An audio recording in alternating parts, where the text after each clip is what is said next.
Alors bonjour à tous et bonjour à mes clientes. Voilà, je vous fais aujourd'hui une vidéo donc à propos des mains parce que j'ai eu des messages, 2-3 messages de clientes. Ça m'a fait plaisir d'ailleurs d'avoir un petit lien qui me posait la question quoi faire pour les mains extrêmement gercées en ce moment. Donc il y en a une qui est aide-soignante, donc on comprend bien qu'elle doit beaucoup se laver les mains et sans doute mettre des solutions hydroalcooliques.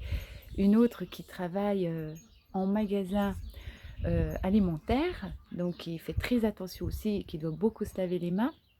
Et puis il y a un jardinier en herbe, mon frère qui a pris en photo ses mains et donc qui étaient toutes gercées, toutes crevassées, bien rouges, donc qui ont besoin vraiment d'aide.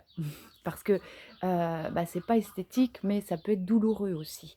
Et des mains gercées, des mains, sèches, c'est aussi plus propice, à ce que les bactéries, les microbes, s'infiltrent. Donc elles sont, moins protégées. C'est vrai que notre peau, normalement le corps est très, très bien fait et notre peau fabrique un film protecteur et en ce moment, comme on se lave beaucoup les mains, ce film protecteur, ce film hydrolipidique n'a pas le temps de se recomposer et il est plus très présent pour, protéger la peau des mains. Donc je profite pour remercier justement toutes ces personnes, qui travaillent encore, pour nous, tous ceux qui sont dans les milieux hospitaliers, les caissières et autres personnels de grande surface et puis, tous ceux qui participent en restant confinés chez eux. Voilà, donc il y a plusieurs, choses pour prendre soin de ses mains. La première chose, ça va être le lavage. Le lavage, qu'on fait fréquemment en ce moment, il doit être, fait de façon à moins abîmer les mains possible. Donc l'idéal, c'est une eau tiède. L'eau trop froide ou trop chaude va déshydrater la peau. Ensuite, on va utiliser, un savon doux. Si c'est un savon de Marseille qui a la cote en ce moment, faut savoir qu'il y a 2 types de savon de Marseille. Il y a celui qui est vendu au rayon lessive, c'est un détachant et il est très décapant. Donc il est efficace, mais il décape aussi la peau. Mais il y a aussi le savon de Marseille enrichi, donc souvent enrichi en huile d'olive et ce savon de Marseille est plus doux. Sinon, il y a tous les savons, heu, artisanaux, donc qui sont aussi, enrichis, à l'huile de noix de coco, à l'huile d'olive, ils sont enrichis avec des agents, adoucissants, qui prennent soin de la peau. Alors ils sont très bien aussi et le tout, c'est d'avoir un bon lavage, de mains. C'est d'abord d'humidifier ses mains, d'abord les passer sous l'eau, parce que si on utilise directement le savon sur mains sèches, il y a pas cette protection humide. Donc déjà bien humidifier ses mains sous l'eau douce, tiède, un peu de savon, on frotte bien, pas trop fort et on rince abondamment. Un bon rinçage est important, sinon s'il reste du savon, il va continuer à agir et il va continuer à dessécher la peau. Et puis, un bon essuyage de la main, des mains, c'est important. Si la peau reste humide, si elles sont mal essuyées, elles vont se déshydrater tout simplement. Donc on tapote ses mains, c'est le mieux, hein, plutôt que d'être trop, surtout si elles sont déjà gercées, on va être très, très doux et on va tapoter ses mains. Et puis, un minimum de solutions hydroalcooliques qui sont pas très bonnes pour la peau. Donc, les solutions hydroalcooliques, normalement, c'est quand on ne peut pas se laver les mains. Voilà, bon, après, c'est vrai qu'en cette période, on a tendance à en utiliser beaucoup. Bon, moi, personnellement, j'en utilise pas, hein. Je me lave les mains, ou je mets des gants. Mais bon, après chacun fait comme il veut. En tout cas, limiter quand même parce que c'est sûr qu'à force, on a des crevasses. Alors là, je parle donc pour les mains qui sont gercées, abîmées à force de lavage, hein. Je ne parle pas des maladies, de peau qui peuvent être l'eczéma ou des intolérances au latex, aux gants, et cetera. Donc là, il faut peut-être des solutions plus adaptées. Mais quand c'est une sécheresse avec, crevasse, due au lavage trop fréquent, ça va pas être trop compliqué. Il y a plusieurs solutions. Donc je vais revenir, comme pour, le massage, à l'huile de coco. L'huile de coco a beaucoup de vertus et on peut l'utiliser donc pour, pour réhydrater les mains, l'idéal, c'est après chaque lavage. Et si on ne peut pas, bah, au moins le soir, hein, l'huile de coco pénètre bien.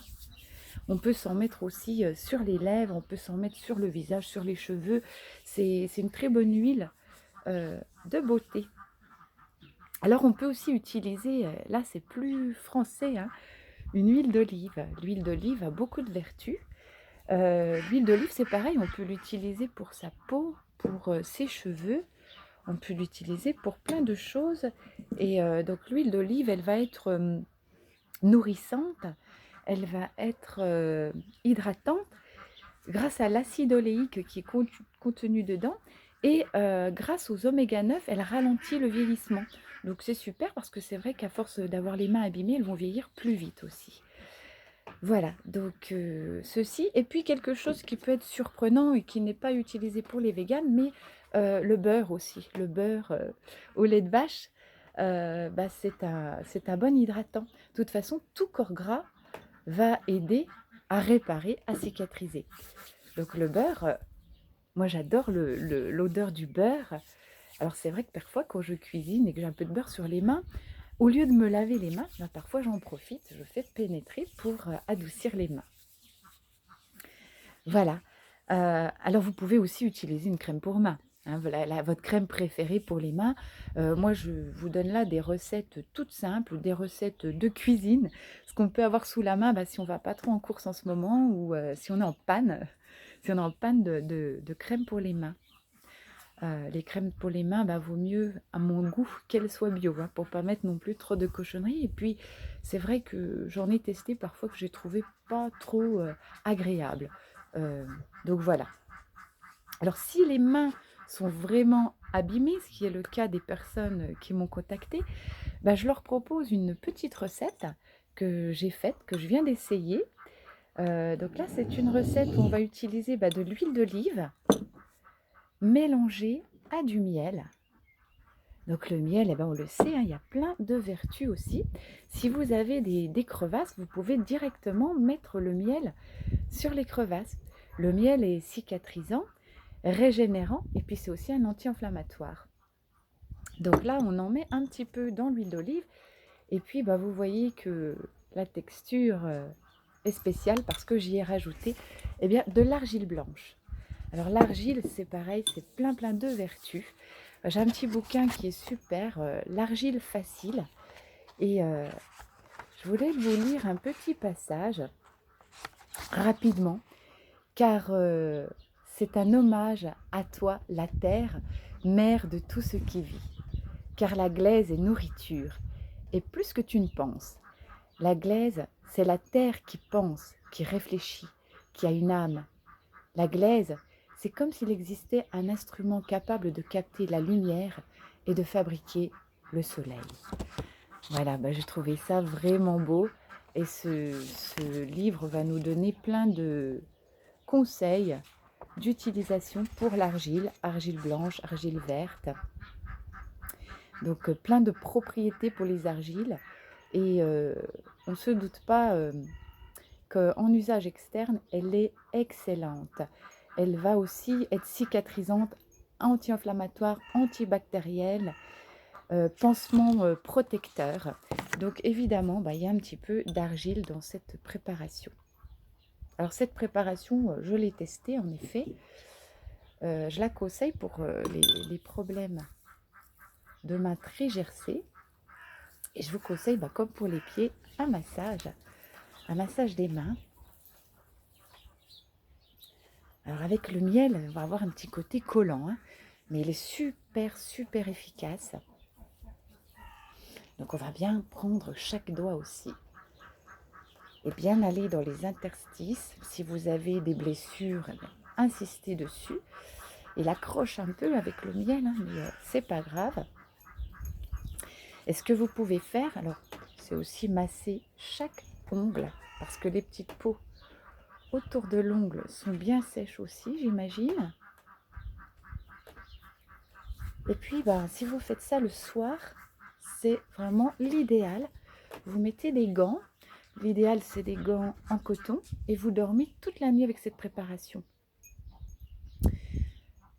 j'ai pas par contre, j'ai pas testé ça, mais ce que j'ai fait parce que là, bah, c'est tout collant, donc on peut le garder quelque temps, hein, le temps de regarder, une émission, de s'occuper un peu, d'écouter de la musique, voilà ce que vous voulez et après, bah, si vous le laissez pas toute la nuit avec des gants, vous passez un petit coup sous l'eau tiède et bah, j'ai remarqué que déjà en quelques minutes, c'est incroyable comme les mains sont douces.